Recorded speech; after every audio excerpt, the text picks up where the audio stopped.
What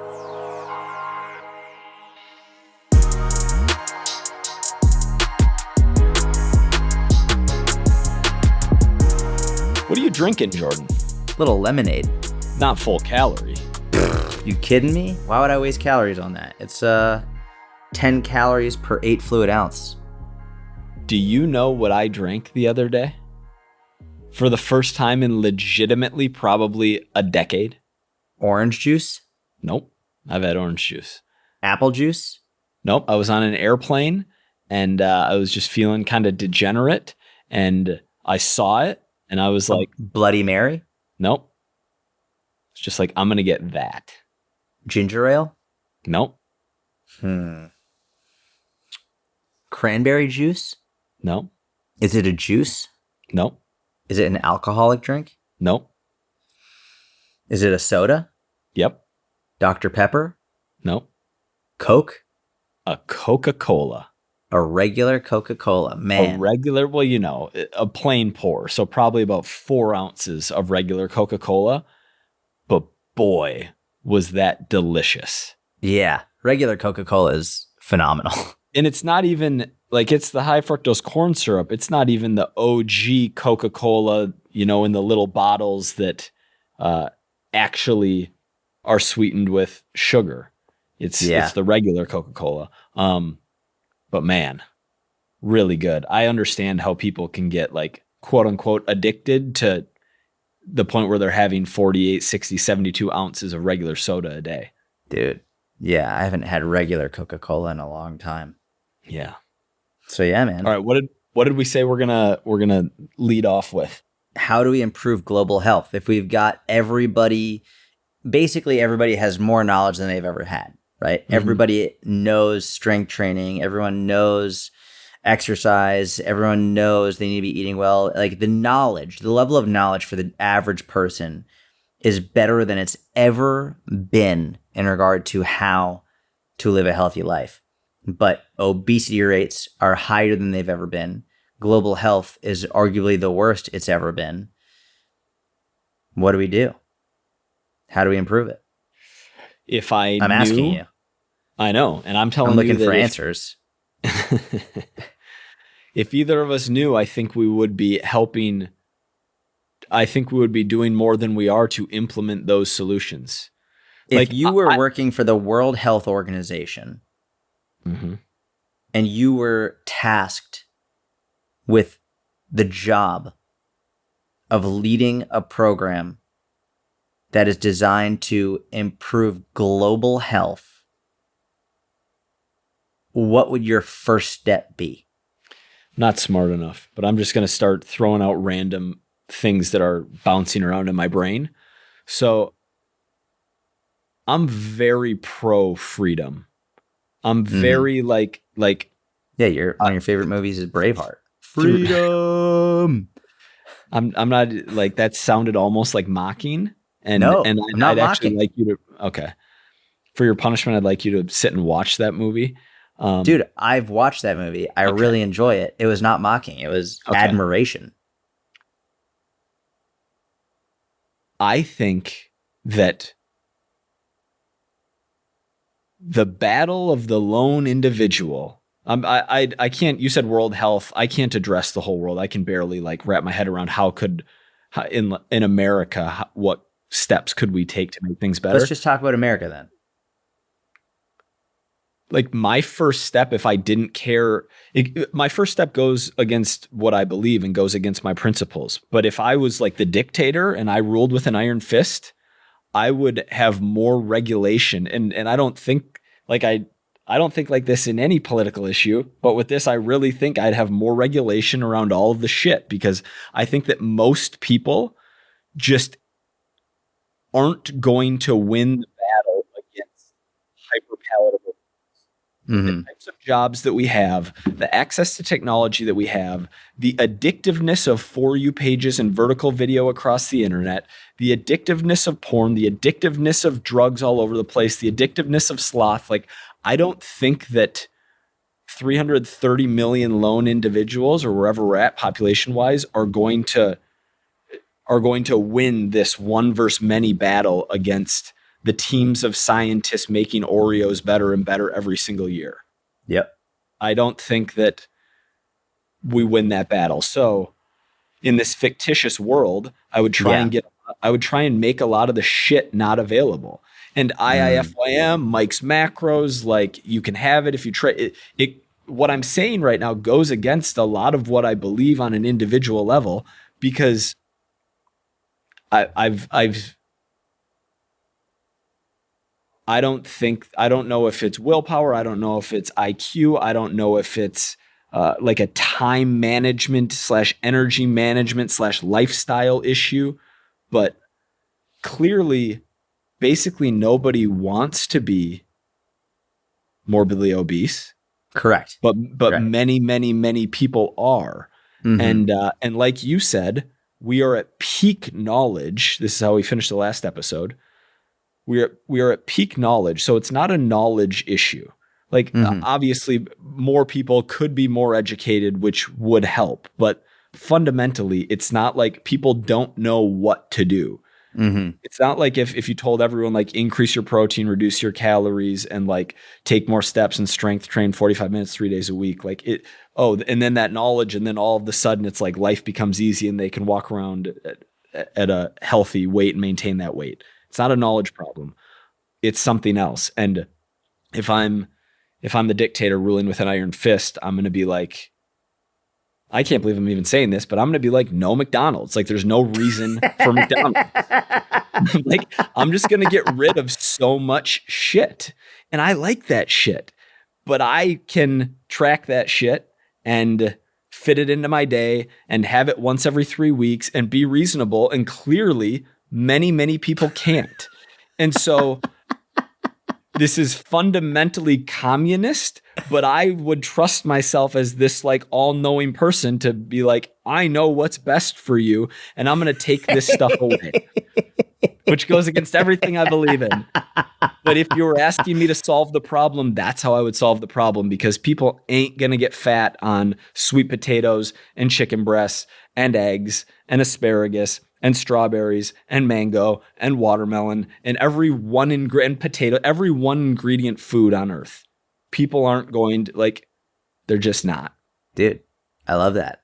What if, so here, I've had the benefit of sitting and thinking about what I would do. So I have that advantage. I'm interested to hear your thoughts on this. What if, rather than taking the approach of know this or you're not allowed this, what if we gave incentives for people to be healthier, right? So we have tiers, and I was debating this in my head. I was like, okay, well, for example, I don't want to use BMI for obvious reasons. Someone who's very muscular, like, could be screwed over on that. But if we could use body fat as an example, right? Body fat or total cholesterol, or your ratio of cholesterol, or blood pressure, or even something as simple as like how many steps you're getting a day, things that you can prove, right? You get incentives, whether it's tax cuts, whether it's more like a universal basic income style program where you get money for these, like, for going to the gym. You've showed up to the gym, cool. You showed up to the gym, I don't know, 320 days this year, awesome. You got 10,000, an average of 7,500 steps or 10,000 steps or whatever it is, cool. You get this tax cut, or you get this level of money going towards you. Now, the only thing that I would also have to think about is, I think it would be important to have levels based on age, right? Like, so obviously, like, someone who's 70 can't necessarily get the same number of steps as someone who is 25. I mean, you can, but it was far more difficult. So it would have to be tiered based on age, I think. And also, I'd love to see something based on level of or percentage of improvement. So if someone was 350 pounds and they lost 100 pounds, there's got to be something there in which, like, okay, that's a massive improvement. And maybe you weren't getting 10,000 steps. Maybe you're only getting 4,000 to 5,000, but you lost 100 pounds. So like the percentage of improvement, or if someone is severely hypertensive, they're like 210 over 110 blood pressure, and then they go down to 150 over 80, the percentage increase is so huge that they get maybe a bonus, right? When you have this big improvement, boom, big bonus. And then if you maintain it for X number of years, boom, you get a bonus. And then also like, then once you reach a certain level, like, all right, if you're in this range, like for men, we'll say between like anywhere between 8 to 17% body fat. And then women somewhere between like 15 to 23% body fat. Like you get a lot more benefits at that level. I could see that being a really great motivator for people that would help every individual. It would help the entire healthcare system. It would help the economy. It would help with everything. And it has a more positive spin as opposed to like the dictatorial style of no fucking McDonald's. What do you think of that? I like it. I like incentives. I think it's funny that both of us, when asked to solve a problem, we both went bigger government solution. Well, here's why I think that's it is very interesting. There's only so much that we can do for the individual if they aren't willing to do it themselves. Correct. And I think that I don't think the government, here's what I think. I think the reason that knowledge is so much better now than it's ever been in history is because individuals, like people listening to this podcast, like the coaches in the mentorship, like you and I, have spent their time and money learning and then educating the masses. Mm-hmm. I know for a fact the government has not helped improve health across the United States. They've extended lifespan. They've helped extend lifespan. To talk about Peter Attia, I think they've deteriorated health span. I think they're making it more difficult, and they're making people rely more on medications, rely more on the healthcare system. And because I think there's more money in that. Whereas I think if the weakest link right now in the chain of public health is government oversight, government intervention, what the messaging that the government is putting about, I think the messaging by so many individuals and small companies online is incredible. But the government they are very reactive instead of proactive. And come on, I think if we're looking at like globally or like across huge populations, we need to give people a fucking incentive to do this. I'm with you. I agree with what you just said. I still think it's funny that solve this problem. Okay, let's increase government spending to solve this problem. Let's run the numbers though. Hang on. Let's run the numbers. So what kind? You're talking financial incentives, I assume. Yeah, the financial incentives. Sure. Yeah. How much money? Someone goes from this terrible blood pressure marker down to 150 over 80. Like, what would the bonus be? Yeah. I'm with zero knowledge to back this up. I'd say just you're thinking of a number. You put yourself in that person's shoes. What is an amount of money that's going to motivate you to make that health change? $2,000.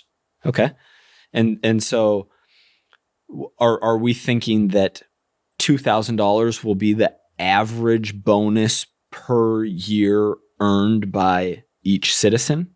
Yeah, why not? I have not given this any more thought. But yeah, we'll say that'll be the average bonus.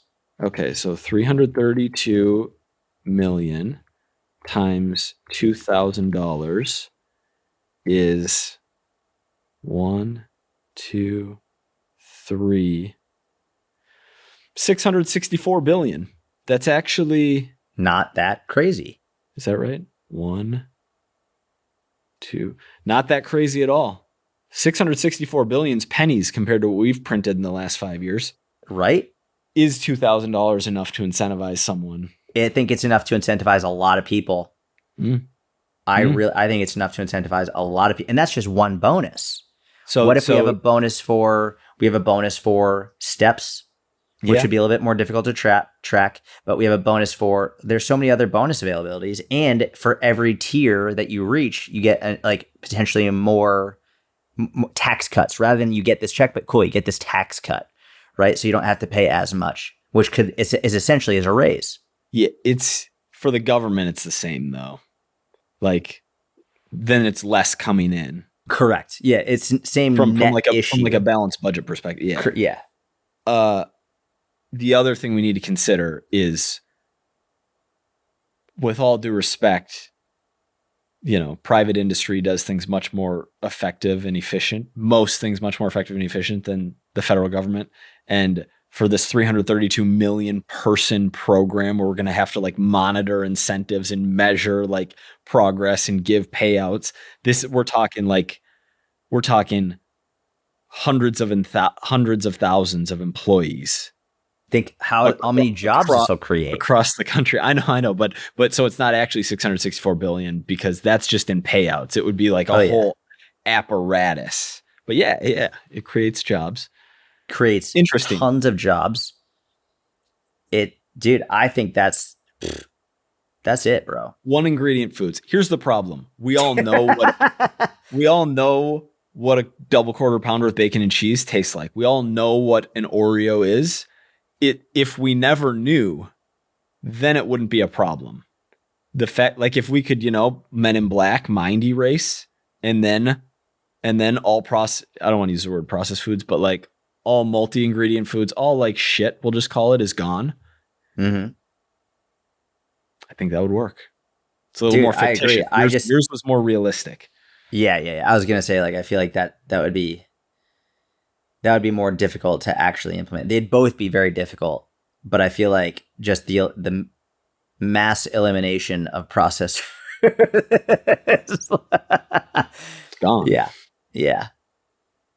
Gone. Dude, I think people would lose it over incentive-based programs like that. I think it'd be interesting. And then not to mention how it would stimulate the economy. People have that money coming in, then they go out and spend it, right? They're improving their health, they're living longer, spending more money over a longer period of time, maybe getting enough money to start their own businesses, small businesses grow. Dude, I think this could be a big fucking hit. I might pitch this. Go pitch it to... I don't know to who. I don't know who the fuck is going to listen to me, but I'll pitch it. I just pitched it right now.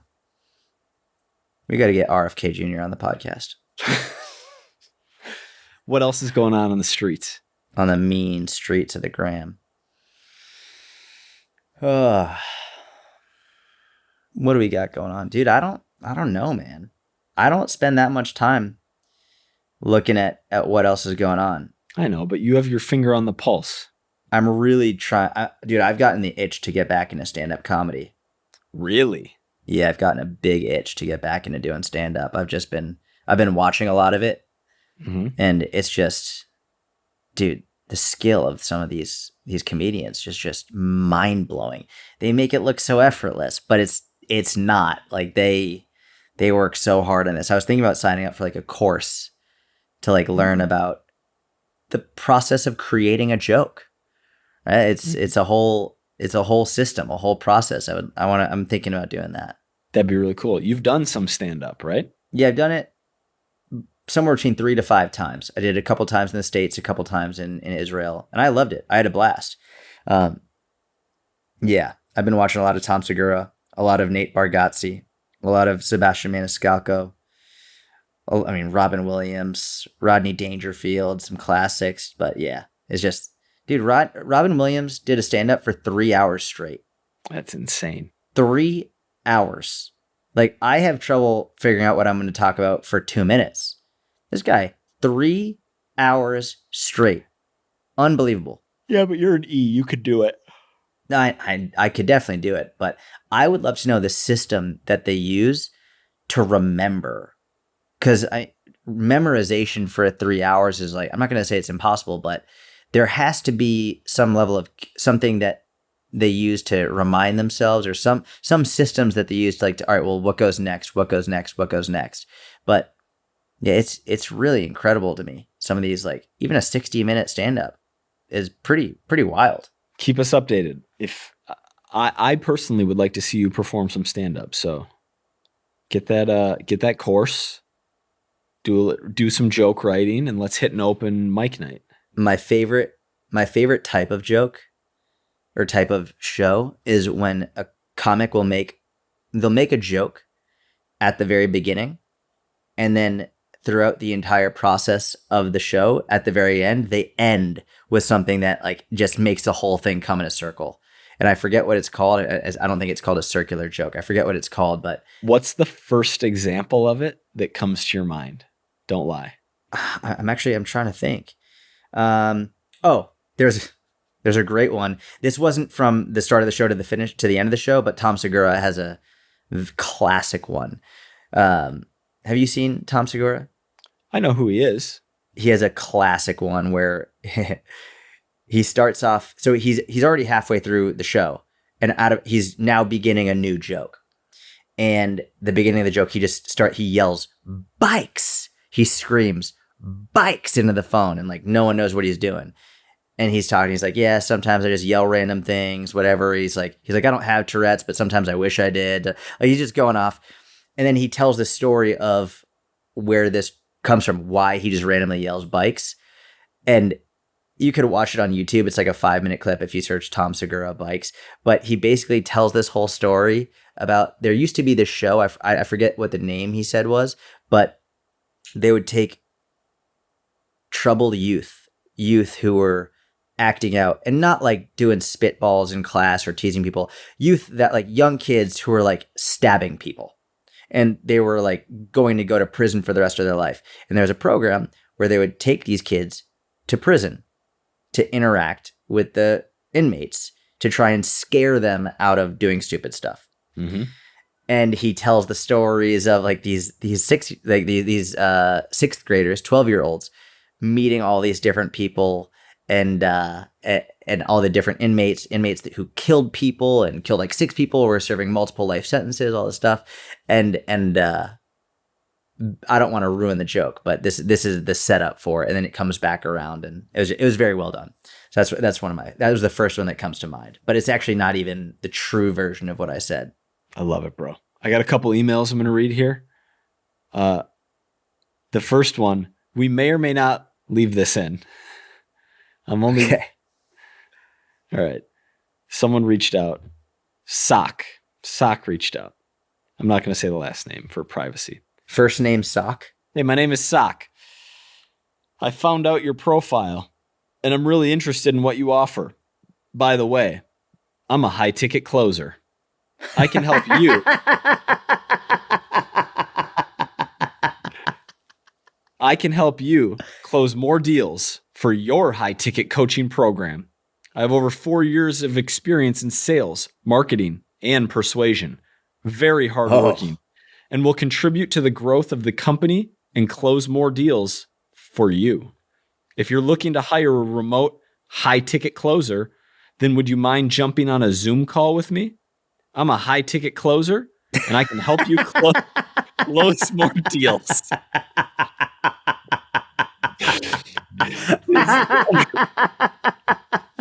This is why you don't cold email, cold DM. Yeah, there's probably a better way to do it, but this is like a combination of all of the things that we stand against. High tickets, cold approach. Closers. Yeah. I'm a high ticket closer. You want a high ticket closer? I'm your high ticket closer. Closing. Dude, that was bad. Yeah, and was really bad. I wasn't actually going to read it, but we have another email from our guy Dom in the mentorship. Shout out Dom, who emailed me some screenshots. He said, "Hey guys, had an interesting and this is separate from Sock's pitch to Jordan and I about high ticket closing." Dom said, "Hey guys, had an interesting interaction with someone trying to sell me on growing my business through Instagram DMs. I added screenshots below so you can paraphrase for the pod, but I think it'd be a nice example of why cold DMs lose in comparison to making good content. The most interesting part was that I felt like she thought I owed her my interest."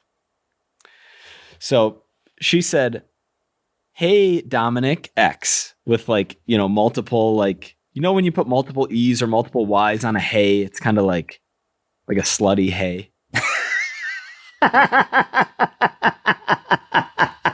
Wait, did she do many X's? Well, no, she did one X, but that's like kiss. And even like hey, like HEYY is like hey, like. Got it. Yeah. She did like Dominic X No, but she said, hey, with like extra letters, Dominic, Got it. and then with an Okay. X at the end.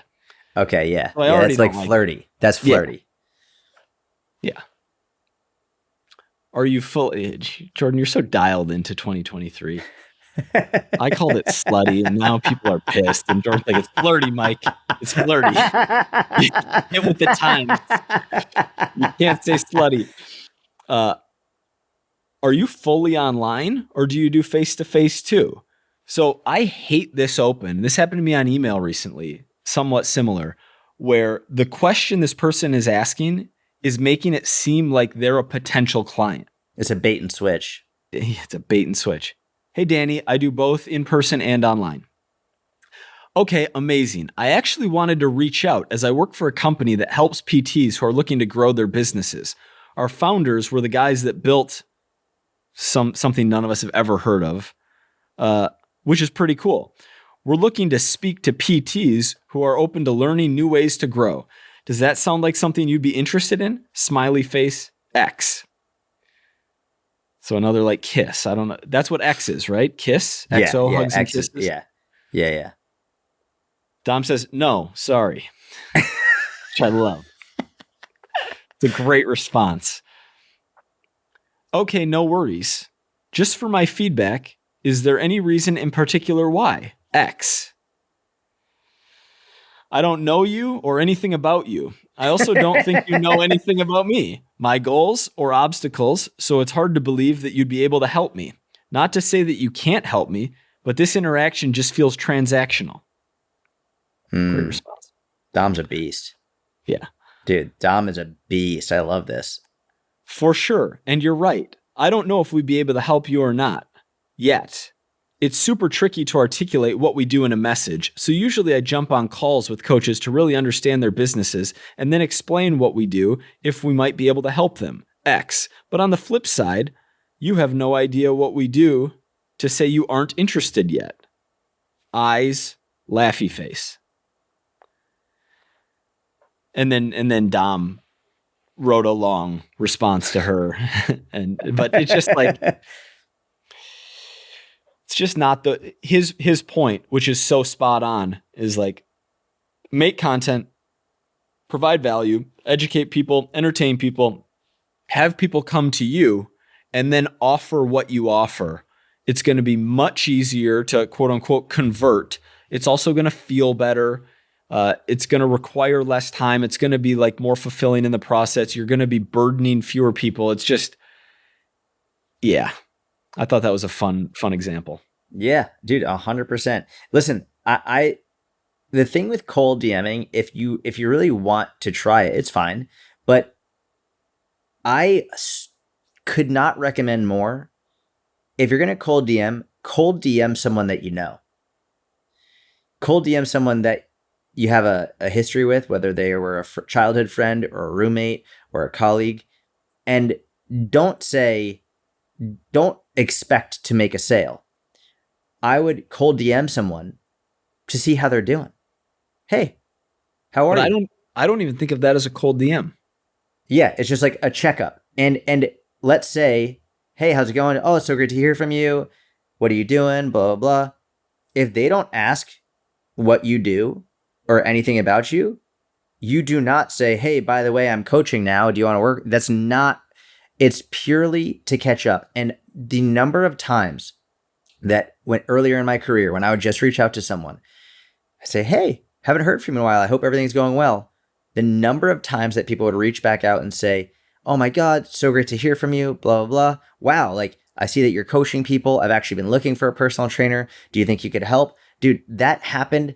That's how I got the vast majority of my first clients, is just reaching out, letting them know that I'm making content without telling them. They just reach out and then they go to my page and they see. So it's like partly a catch up. Then they'll also see the free content that I've put out already. And then they'll decide through that they want to work with me because they already trust me. I don't like the cold DM someone that you've never met, you've never spoken to, you have no idea what they're struggling with or what they're going through and trying to get them in your program. I think it's a really bad idea. So, and I love the way Dom handled that. Yeah, absolutely. What else? What do you got, Mike? What do you see going on in the streets? What do you Well, see going on in the gym? When you go to the gym and you're there, you're looking around, you're seeing what's going on in culture, gym culture. Are you seeing any good technique, bad technique? People have enjoyed like our discussions on technique for different movements. Have you seen anyone doing something good, doing something bad? I am seeing better and better technique, better and better exercise selection. I'm just seeing way more competency in the gym. And it's funny that you asked that because I just did a PM session in that like 2 to kind of 3:30 PM window today, which isn't a time I'm normally there. And there was more of a younger crowd, probably definitely some high schoolers, potentially a couple like middle, maybe like 7th, 8th, 9th graders, college kids in there. And yeah, I'm seeing people who have a much better understanding than we did at younger ages and that most people did at younger ages. I'm also seeing like the style. I've mentioned this before, but I'm really starting to feel old. Oh, what people are wearing, the haircuts and all that? the broccoli haircut. Did we talk about this on the podcast? That I don't think so. Oh my gosh. So let's try, David, if we can coordinate getting this on the screen too. It's a picture of it's a bunch of dogs taking poops with broccoli on their head and with a cross earring, and they're sumo deadlifting with this rounded lumbar, and they're like placed all over this yard. It is because when I sent that to you, you were at a gym a few months ago. You were at a gym out in Atlanta. You're in Atlanta. And you're like, dude, I'm looking around this gym and everyone has this haircut. Dude, I didn't realize it until you sent me the meme. It was crazy. Yeah. But I'm the things that I was telling you about a year ago, right? Like high socks tucked into leggings, like pump covers, like all of these things that have been bubbling up. I'm seeing like 30-year-olds doing now. Really? Mm-hmm. And older, like people in their 40s. Like it's and older. Yeah. If you're not watching on YouTube, you're missing these facial expressions. You're missing out. And older. So that's a big thing that I'm seeing. Interesting. Yeah, just a lot of like, you know, I like seeing people who clearly are brand new and have no idea what they're doing and are in there like walking on the treadmill or like, you know, trying to figure something out. Like that makes me really, really happy. And there's always some of that. And so that's awesome. Yeah, I don't know because I'm not in these spaces, but I feel like gym culture gets a bad rap. Whereas I see it as one of the most like open, inviting, helpful, welcoming, diverse, like nothing else matters spaces in like of any environment in the world. Yeah. At the gyms that I frequent. And yeah, it's cool. Have you seen anyone have you seen anyone doing an exercise that you're like, oh, that's a good exercise? I haven't seen anyone doing that in a while. No, it's not. I haven't seen anyone doing that in a while. It's always new stuff. Oh, okay. Like what? I mean, this isn't recent, but probably 2 years ago, I remember the first time I saw someone do a single arm, a half kneeling single arm horizontal cable row next or at the seated cable row machine, so they could like wedge their hip in behind it for support, half kneeling on the ground and single arm rowing. That was the first time I saw that setup. And I was like a 16-year-old. I was like, I like that. I was like, where'd you learn that move? It's like TikTok. It's like, cool. Nice.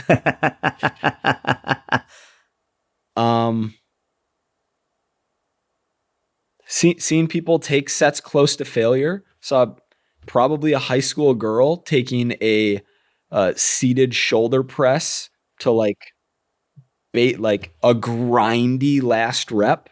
I thought that was cool. That's awesome. Definitely not something I would have seen 10 years ago. Yeah. Yeah. That's what I'm seeing in the gym.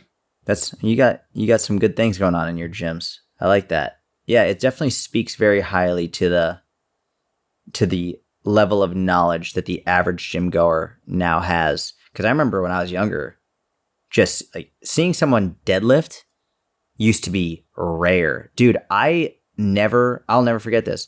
In my college gym, this is what, 2010, I think? 2010, I walked in the gym on my college campus, University of Delaware campus, and I hated school. I hated it. I didn't want to be there. I was angry. I'm putting my Chuck Taylors on. I'm about to deadlift. And I see two dudes in a squat rack near me wearing Chuck Taylors and deadlifting. And we just looked at each other and we nodded and we smiled. And then those two dudes became some of my best friends. And we ended up starting the powerlifting team together. But the noticing that they were like consuming the same content that I was consuming, that like we were all there to do the same thing and no one else. Like people at that time were using the squat rack for curls. They were using the squat rack to stretch in, for fuck's sake. They were using the squat rack for chin-ups when there were chin-up bars all over the fucking gym. They were using the squat rack for WODs. They would just be in the squat rack for 30 minutes doing a circuit. Now it's like it's pretty definitive across the board. Any gym I go to, it's like the squat rack is for big compound lifts. Mm-hmm. But it wasn't like what, 10, 11, 12 years ago, walking in, seeing other people deadlifting, that was like you know what's up. Now it's just so common, whether it's barbell deadlifts. I saw a guy today, a couple hours ago, doing kettlebell deadlifts. It's crazy the level of knowledge that the average gym goer has now. Yeah. More information, more good information readily available all over the place. You know what exercise I think is underrated? That I think it's gotten a lot of hate recently, especially during the hypertrophy craze, like muscle growth phase. The craze going on right now, everything has to be like, every exercise has to be optimal for building bigger, is cable pull-throughs. Dude, I added them today on top of my already grueling workout. I was telling you I was having like a little bit of a low back / hip thing. And something in me was like, this is going to feel good. Like, I'm just going to go 3x15. I'm going to get a glute pump here. And it felt really good. But keep going, because I completely agree. Cable pull-throughs, they've gotten so much hate from the hypertrophy crowd, being like, you can't maximally load the glute. It's much better. It's like, okay, not everything has to be maximally loading the muscle. And actually, like you said, I did cable pull-throughs last night as part of my lower body day. Dude, my back ends up feeling so good. I get a great glute pump. I immediately feel overall better back, hips, knees, everything. And I think from a teaching the hip hinge perspective, from a muscle recruitment perspective, from an athleticism perspective, from a back health, traction on the spine perspective, it's a really amazing exercise. Talk me through stance width. Are the toes pointed anywhere specific? Upper body lean? Like, what are you doing? What are you thinking on those? So I go slightly wider than shoulder width. Not crazy, slightly wider, slight external rotation at the toes. They're not pointing straight forward, but they're not super far out. It's not 45 degrees. It's like maybe like 25 to 30 degree external rotation. And I try and keep a slightly straighter leg. And there's definitely a time and a place for a little bit more of a bent leg as well, more of like a deadlift style, like I'm doing a little bit more of a Romanian deadlift style pull through, where the knees are more soft. They're not fully they're not bending as much. It gets a much bigger hamstring stretch, which I really like, and it allows me to actually get a little bit more range through my lower back, which for me personally I want a little bit more lumbar work, a little bit more erector work, and especially because it's not super super heavy. It's not, and you get a lot of traction on the spine. So that for me, it has been great for improving my mobility, improving my toe touch, improving hamstring mobility, flexibility, making my back and hips feel better, and also getting a ridiculous glute pump.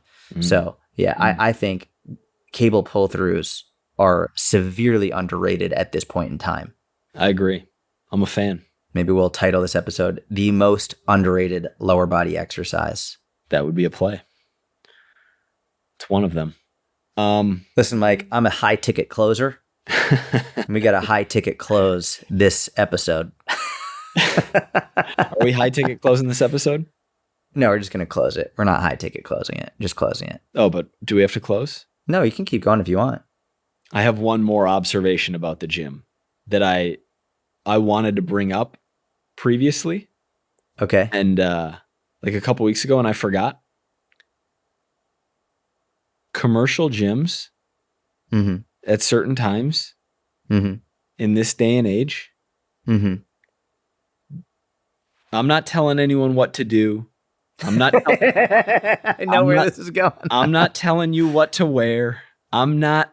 But bro, there is so much skin and tightness and sexualization all over the place that like, I don't remember where I was, but I remember thinking like, I'm so glad I don't have to train here regularly because it's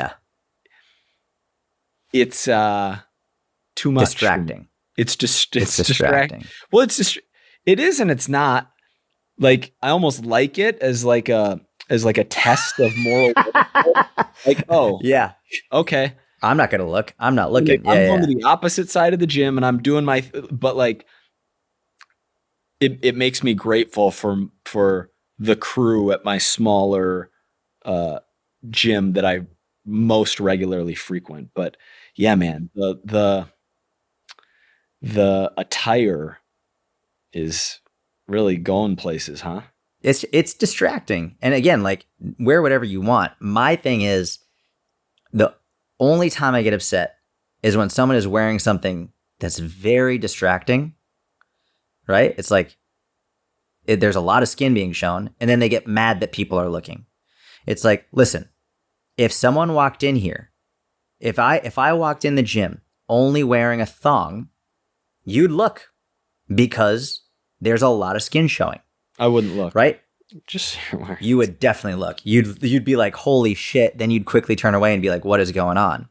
And it's the same concept. The more skin that someone is showing, the more you're going to look. Like, that's how we are designed as humans. Like, this isn't weird. So of course people are going to look when that, like, if there's something that is out of the norm, people are going to look. You often don't see it as much on a beach, for example, because so many people they have so much skin showing. So you don't see as much staring as people go by. It is there, but not as much. But when you're in a situation in which clothes are the norm and someone is not wearing as many clothes, of course people are going to look. And if that's what you want to wear, fine. But then don't feign this ignorance of like, I don't know why they're staring. Well, it's pretty fucking obvious why they're staring, and you've chosen to wear that. So like I don't know what you want. I don't know what you want us to do. By the way, I might have misrepresented what I was saying. Like, I even think a certain degree of skin is okay. We're talking like colors and textures and fabric thickness that it might as well be naked. Might as well be in the nude in the gym. And down in Florida at some of those commercial gyms where like body suits with it's like, anyway, stay strong, my brothers. Stay strong and walk the narrow road with me, because there's a lot going on out there. It's a crazy world. That's not leading you anywhere good. Well, thank you everyone for listening. Hope you enjoyed the episode. We are wrapping it right here. Please leave a 1-star review. Cancel your mentorship membership. It was great. Thank you for listening. We appreciate you. Have a wonderful week, and we'll talk to you soon. Goodbye.